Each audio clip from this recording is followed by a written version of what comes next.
车上有一个查甫人，可能是食酒醉，伫台中捷运的高铁台中站，甲这电扶梯的紧急暂停开关起落去，害规阵人险险啊跋倒。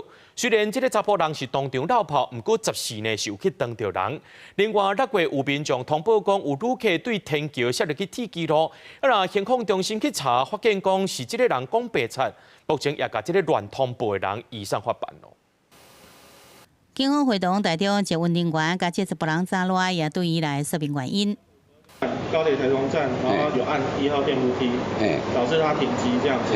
那你这个行为已经违反大众捷运法。这嫌犯的查甫人初三，敢若因为啉烧酒醉，坐中捷高铁台中站的手扶梯时，伫无紧急状况下，甲这个紧急停机的气流甲起落去，造成手扶梯随动停起来，差点造成后壁乘客摔倒，伊煞随离开现场。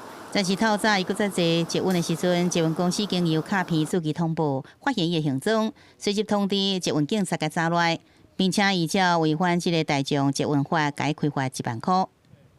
任意操作我们车站的设备，造成车站的设备停机，这是违反大众捷运法。 警方讲，若安尼做，互人受伤，伤者会使依照刑法过失伤害来提出告诉。若互人受重伤，会使处3年以下有期徒刑，拘役也是30万块以下罚金。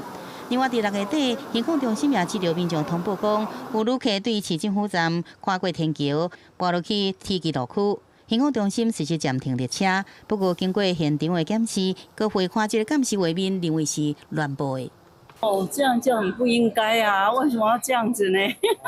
我不会，我不知道。我觉得这种行为不可取啦，因为其实要有同理心，大家都可能就是要站在对方的立场想这件事情。